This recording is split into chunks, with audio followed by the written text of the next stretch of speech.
Jom kita bongkar satu idea penting tentang kepimpinan dan juga prestasi sesebuah pasukan.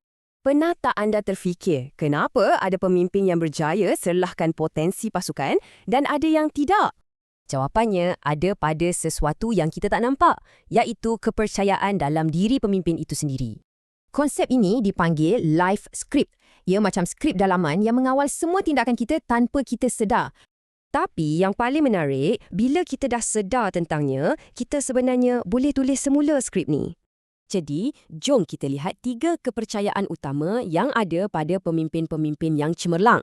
Kepercayaan pertama ialah tentang keunikan. Ia tentang melihat potensi terpendam dalam setiap orang. Maksudnya, kita beralih daripada menganggap peranan mereka tetap kepada percaya yang mereka boleh terus berkembang maju. Yang kedua, kita ubah cara kita pandang kesilapan. Percayalah, ini memang boleh ubah skalanya. Setiap hasil tu bukan kegagalan, tapi sebenarnya maklum balas untuk kita belajar dan jadi lebih baik. Dan yang ketiga, ia adalah tentang cara kita mentafsir niat di sebalik tindakan pasukan kita. Kita kena sentiasa anggap mereka cuba buat perkara yang betul, walaupun cara mereka mungkin perlu diperbaiki sikit.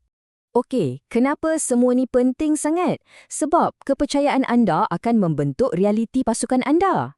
Sebabnya mudah. Cara anda pandang pasukan anda akan mempengaruhi cara mereka pandang diri mereka sendiri. Bila kepercayaan seorang pemimpin itu berubah, barulah potensi sebenar satu pasukan itu akan mula terserlah. Jadi, soalan terakhir untuk anda fikirkan, apa agaknya yang tertulis dalam skrip kepimpinan anda sendiri?